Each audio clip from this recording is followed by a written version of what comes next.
Hi, I'm Swaady Martin, and I'm one of the authors at the Sharjah Children's Reading Festival.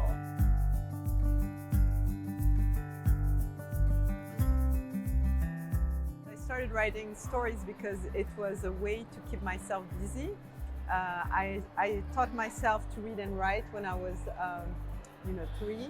And so by the time I started school, I was bored in school, and writing was a way to keep me busy, and I guess just an outlet of my imagination. And I come from a family of writers. So my dad was a writer, my late dad, and I have many writers in my family. So I guess it was just in the family.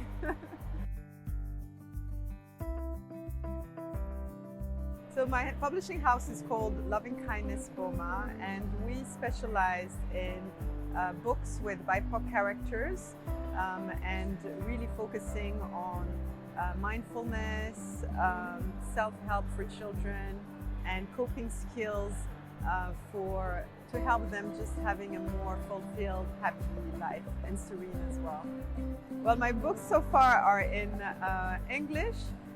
But we're getting them translated in French, so they'll be available this year, some of them in French, in Portuguese also this year, and in Arabic, thanks to Kalimat Group, who's going to publish also some of our books here in the UAE.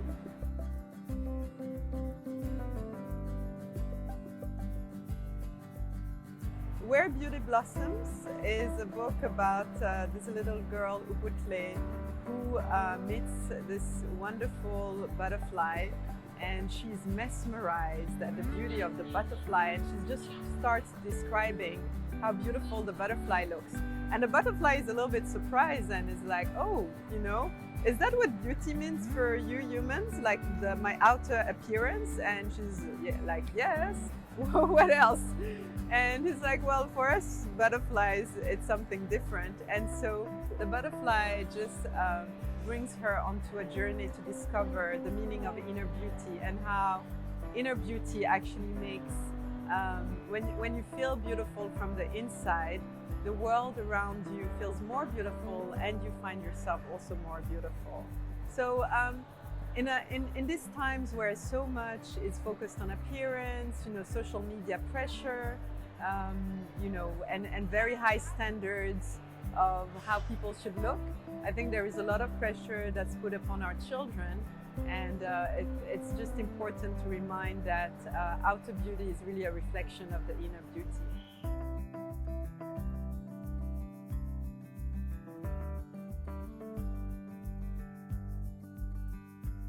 It depends on the market. Certain markets have a much more developed children's literature, publishing industry, distribution networks, like South Africa, for example.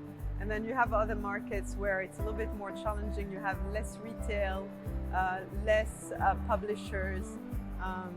But there are some markets that are very active even in the publishing industry. If you think of Nigeria, some of the greatest African writers are from Nigeria. But so I think it really depends on the countries. There is a tradition of storytelling in Africa, and stories are important for the culture. So you can see that it's still very much part of the fabric of society, and as such, there is an appetite for books. But of course, in some of the more impoverished areas, the challenge is the retail prices of books, because books are becoming more and more a luxury. It is expensive to publish books, to retail books. And what you find is that it's becoming a luxury for the happy few, when it should be available really to everyone.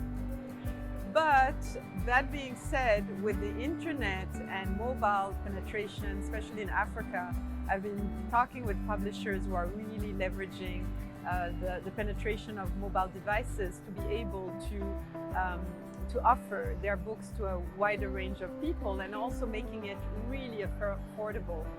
So yeah, there's some really innovative solutions that are being put in place.